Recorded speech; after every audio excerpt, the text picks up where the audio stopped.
Je vous donne un commandement nouveau. Aimez-vous les uns les autres comme je vous ai aimé. Vous aussi, aimez-vous les uns les autres. Jean 13, 34. Aujourd'hui, je vous parle de 5 actions et d'un état d'esprit pour persévérer dans le salut.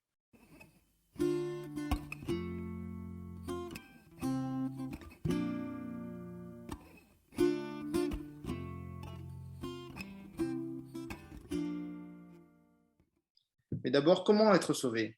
Voici l'histoire. Depuis la pomme d'Adam et Ève, le péché nous sépare de Dieu. Nous sommes condamnés à mourir. En étant pécheurs, on pourrait penser que les bonnes œuvres, la religion, la moralité pourraient nous sauver. Mais on ne peut pas se sauver nous-mêmes. Ça nous prend la grâce. Pour la grâce, nous l'avons reçue quand Jésus est allé à la croix pour nos péchés. À la question « Comment sais-tu que tu es marié ?» la réponse pourrait être « Je le sais parce que l'événement a eu lieu tel jour à tel endroit. » De la même manière, si vous demandez à quelqu'un comment il sait qu'il est chrétien, il peut le dire en raison d'un événement précis, la mort et la résurrection de Jésus sur lesquels repose la foi chrétienne.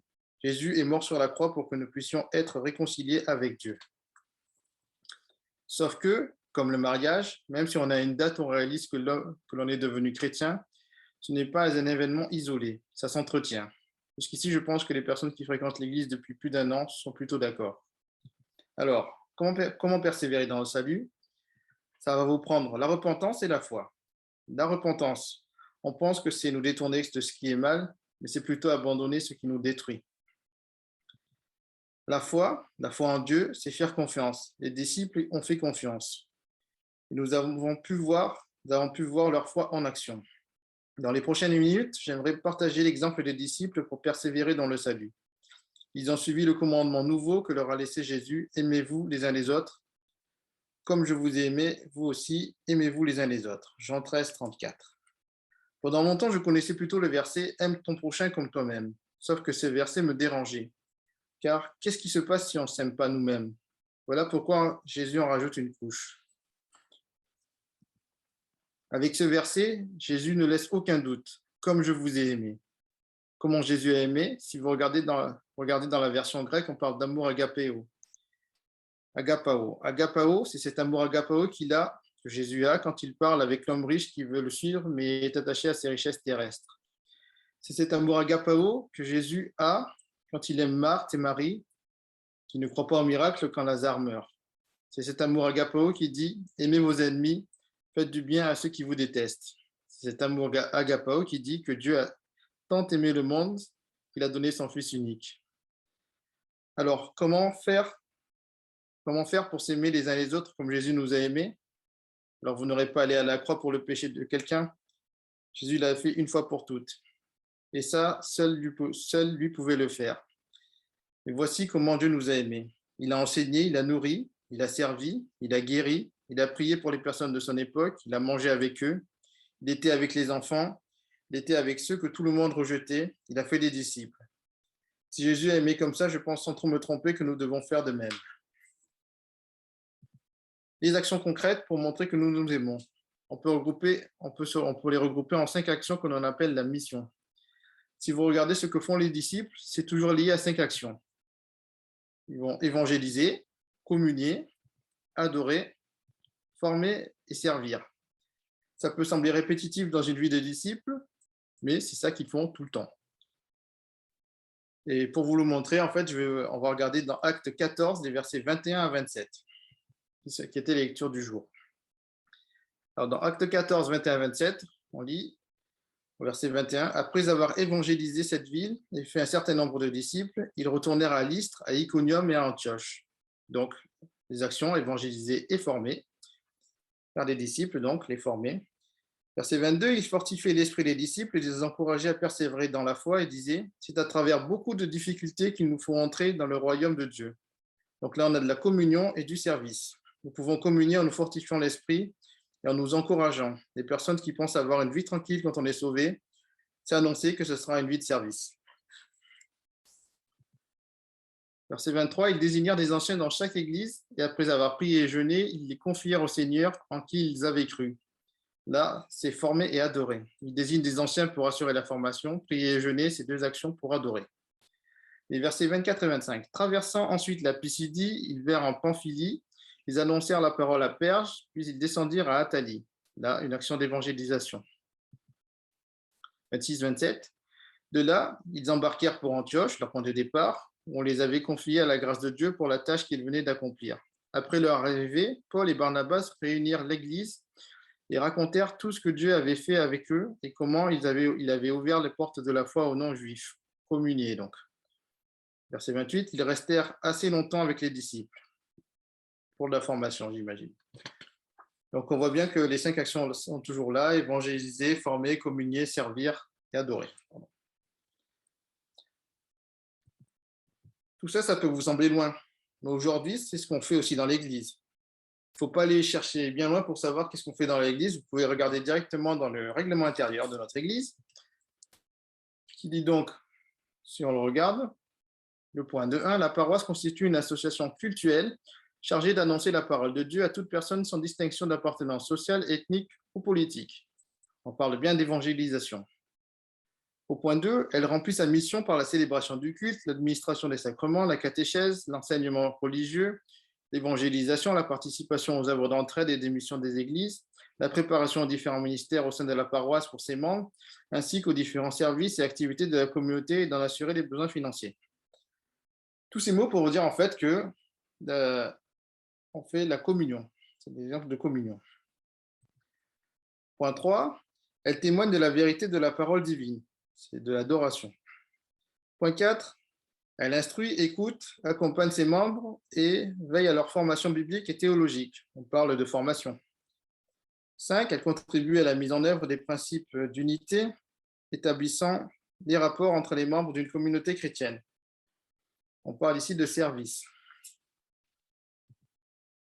Donc, on pourrait faire des réunions pour discuter. Ouais, mais le 2.3, en fait, c'est plus de l'évangélisation. Le 2.2, j'aurais mis du service. En fait, ce qu'il faut retenir, c'est pas forcément qui fait quoi, mais c'est vraiment qu'il y a toujours, on tourne toujours des 5 actions. Si nous voulons que l'Église grandisse, il faudra tout ça. Bon, je pense que la plupart d'entre nous, nous ne serons pas de grands responsables spirituels. On ne va pas amener de grandes foules. On ne sera pas non plus pasteur. Donc, la vraie question, c'est, mais à mon niveau, quelle action on peut faire?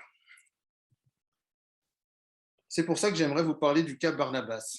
Ça se passe inversé avant le passage du jour. C'est en fait le verset dans Actes, le chapitre 14 et le verset 20. Cependant, quand les disciples l'entourèrent, il se leva et entra dans la ville. Le lendemain, Paul, partit pour Derbe avec Barnabas. Mais qui était Barnabas? Alors, Barnabas, les stats, en fait, son vrai nom, c'est Joseph. Barnabas, c'est son surnom, ça signifie le fils de l'exhortation. Il est mentionné 27 fois dans la Bible. Et sa contribution est si importante. C'était quoi sa contribution pour qu'on le mentionne 27 fois? Voici ses stats. Donc, vous le voyez, il n'a converti aucune personne, il n'a guéri personne, il n'a imposé personne, il n'a pas fait de baptême, il n'a pas fait de converti, il n'a pas fait de résurrection.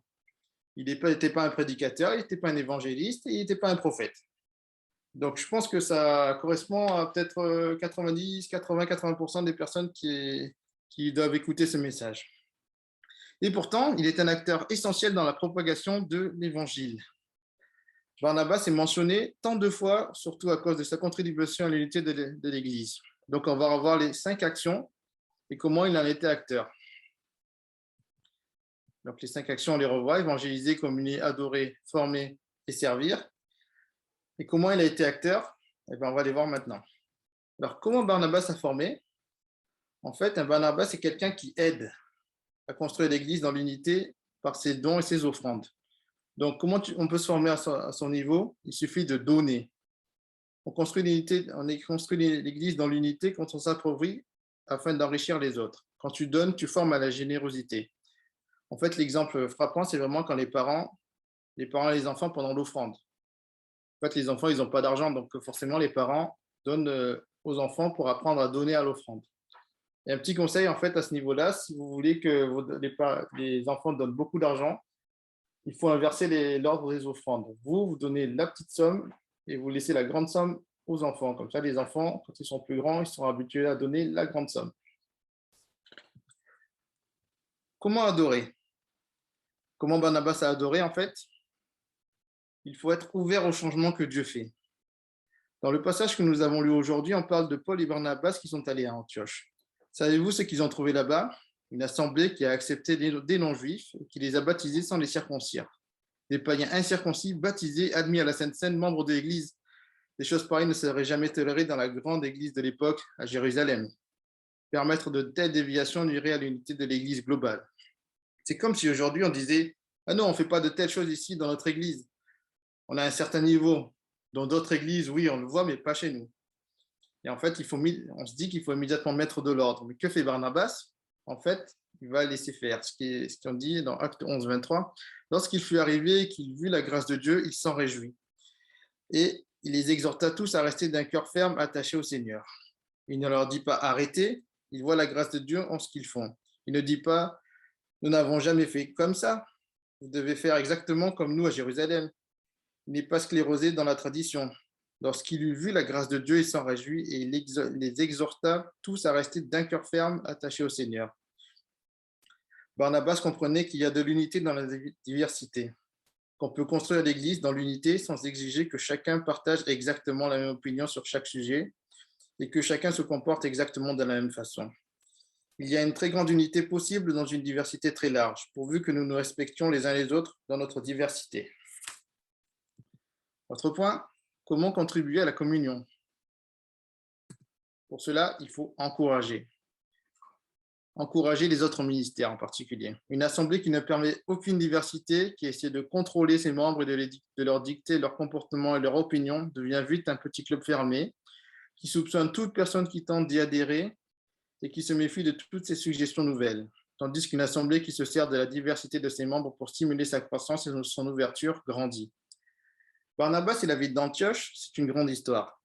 Barnabas cherche à faire avancer l'Église. Comment? Il n'essaie pas de se pousser lui-même, il cherche à pousser les autres. Et Barnabas ne dit pas « moi je le fais, c'est mon ministère, ma responsabilité, ma place ». Barnabas répète les paroles de Jean-Baptiste quand il regardait à Jésus en disant « il faut qu'il croisse et que je diminue ». Les autres ministères, c'est quoi? C'est les sections, les samples, les diacres, les commissions. C'est toutes ces personnes qui s'engagent pour l'avancement du royaume, en temps, mais aussi en argent, en ressources. Si on reprend l'exemple d'Antioche, à Antioche, tout est à faire. Barnabas, qui construit l'Église dans l'unité, ne cherche point à se faire une réputation. Il ne cherche pas à se mettre en avant, il cherche à faire avancer l'Église. Il n'essaie pas de se pousser lui-même, il cherche à pousser les autres. Là, on pourrait parler de leadership, de vision, mais à l'occasion d'un autre message, je pense. Même si vous ne voulez pas vous mettre en avant, il y a des choses que seul vous pouvez faire. On peut vite tomber dans l'organe mal placé, par contre. Évangéliser. Pour évangéliser, il faut chercher des personnes que personne d'autre ne peut ou ne veut chercher. On parle beaucoup de Paul, mais avant qu'il soit Paul, il était Saul, un persécuteur, Saul de Tarse, un persécuteur de chrétiens, puis sa rencontre avec Jésus l'a transformé. Il est écrit dans la Bible que lorsqu'ils se rendirent à Jérusalem, Saul tâcha de se joindre à eux, mais tous le craignaient, ne croyant pas qu'il fût disciple. En fait, voilà, ils avaient peur. Il avait déjà sa réputation de persécuteur et on ne comprend pas que d'un coup, il soit complètement changé pour devenir un vrai disciple. Donc, personne ne voulait croire en l'histoire de Saul. Voilà, personne ne voulait y croire, mais personne non. En fait, il n'y a qu'une personne qui a voulu y aller et cette personne, c'est Barnabas. C'est un peu ce que notre pasteur nous dit quand il dit « ramener des personnes en leur disant « viens et vois ». Il faut croire en ces personnes et il faut les ramener. Autre point, servir. Comment servir? Une action qui est peut-être une des plus difficiles, s'appelle pardonner. Paul et Barnabas partent, je vous raconte une autre histoire, Paul et Barnabas partent dans un voyage missionnaire et à un moment, ils prennent un troisième compagnon avec eux, un jeune homme nommé Marc, un neveu ou un cousin de Barnabas. Marc ne devait pas exercer un ministère, il était là, il n'était pas apôtre, il ne devait pas prêcher, il devait juste les accompagner et faire entre guillemets, la petite main, porter les bagages, faire le café, tout ça. Mais il eut le privilège d'être témoin d'un mouvement remarquable de l'Esprit de Dieu. Il a vu de grands miracles, de grands réveils, l'établissement de plusieurs assemblées. Tout alla bien jusqu'à leur arrivée en Pamphylie, où pour la première fois, ils rencontrèrent de l'opposition agressive. Les apôtres furent lapidés, Paul est presque décédé, Marc, excédé, les a laissés, et il est reparti à Jérusalem, il les a lâchés. Et l'histoire, en fait, c'est qu'il y a un deuxième voyage qui apparaît, qui revient, et Barnabas et Paul vont repartir, et Barnabas on reprend les mêmes. Mais cette fois, Paul, il n'est pas très chaud pour reprendre Marc. Mais c'est vraiment Barnabas qui force. Les Barnabas, entre nous, pardonnent aux Marc leur échec et leur défaillance. il leur donne une deuxième chance. L'évangile est l'évangile de la deuxième chance. Ne sommes-nous pas contents que Dieu nous donne une deuxième chance, une troisième et une quatrième? Qui avait raison entre Paul et Barnabas? Qui construisait l'Église dans l'unité? C'est Barnabas, bien sûr, car Dieu avait de grands projets pour ce jeune homme lâche. 15 à 20 ans plus tard, quand le Saint-Esprit a cherché quelqu'un pour être le premier à écrire un des 4 évangiles, il a choisi le même Marc. Alors, je vous parle de persévérer dans le salut. Ça vous prend la foi. Nous venons de voir avec des mises en action autour de la mission. Il y a une autre action à savoir, c'est un état d'esprit, ça s'appelle la repentance. Normalement, on se repent quand on réalise que ce que nous faisons n'est pas bien et que l'on regrette. Dans la vie de tous les jours, on ne se rend pas toujours compte que ce que l'on fait n'est pas bien. Alors pourquoi se repentir? Pour s'éloigner de ce qui nous détruit et après. À un moment, si vous avancez en Christ, vous allez vous éloigner de ce qui vous détruit. Vous devrez peut-être lutter avec malgré tout, mais surtout, vous allez découvrir de nouveaux sujets de repentance, surtout si vous rentrez dans la mission. En vérité, c'est quand nous aimons les autres comme Christ nous a aimés que nous réaliserons que nous sommes pécheurs, qu'on n'est pas au niveau. Je ne sais pas si, comme moi, vous avez dans votre cœur ces personnes qui vous tiennent à cœur et qui ne sont pas présentes dans une église. Si vous avez des personnes avec qui vous avez perdu le contact, que vous ne voyez pas assez, quelle finalité pour ces personnes?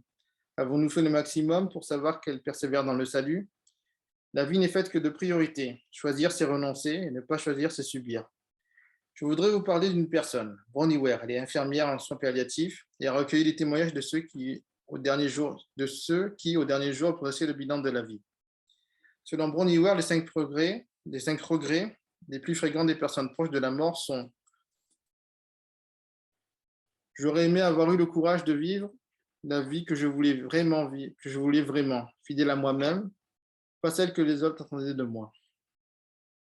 Deuxième point, j'aurais aimé travailler moins dur. Troisième point, j'aurais aimé avoir eu le courage d'exprimer mes sentiments. J'aurais aimé avoir gardé le contact avec mes amis.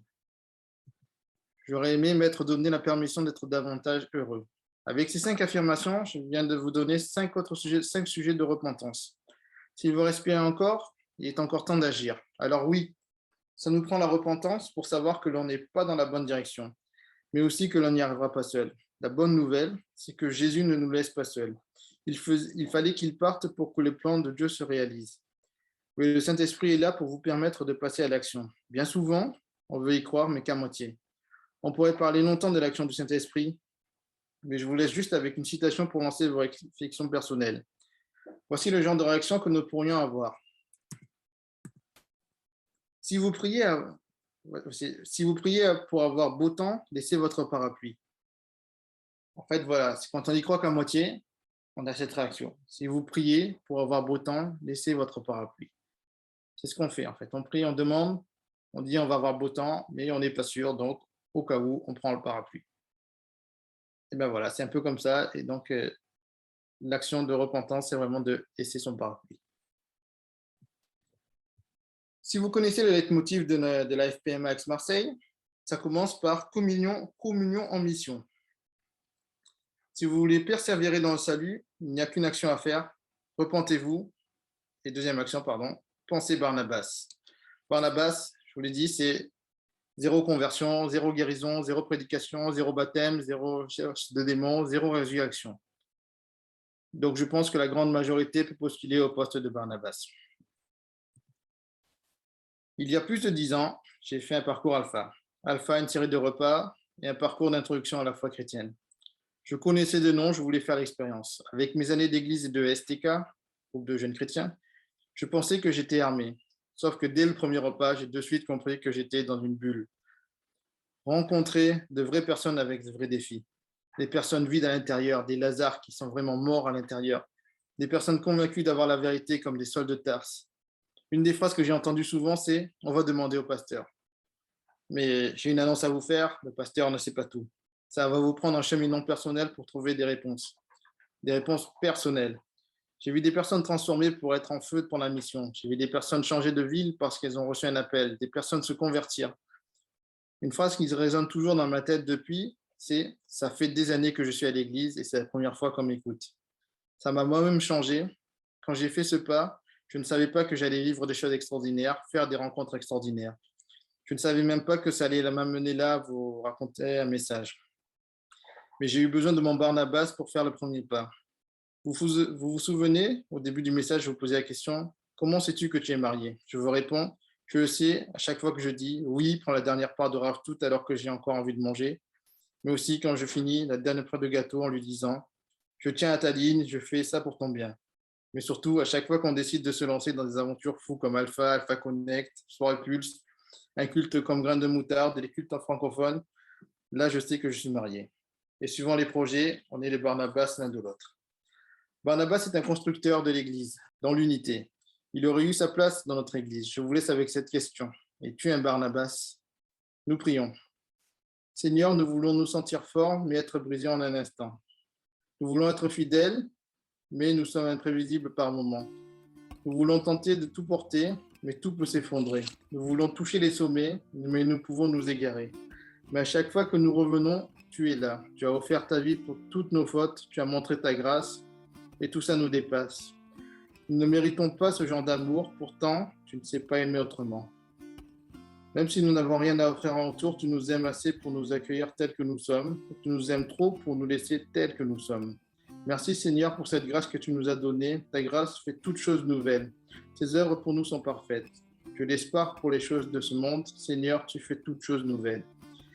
Merci Seigneur pour la diversité des dons que nous pouvons avoir dans ce lieu. Tu nous appelles à aller de l'avant sur le chemin du salut que tu nous as tracé. Seigneur, nous te remettons nos vies, nos talents, notre temps. Fais de nous des Barnabas. Chasse de nous les peurs et les fausses humilités qui nous empêchent d'accomplir de grandes choses. Inspire-nous encore par ton esprit pour que l'on fasse ta volonté. Notre foi est dans l'invisible. Tu es celui qui donne la vie. Sois avec nous pour pouvoir mettre notre foi en action aujourd'hui et à jamais. C'est dans le précieux et puissant nom de Jésus que nous faisons cette prière. Amen. Tu m'as capturé par ton amour. Oh.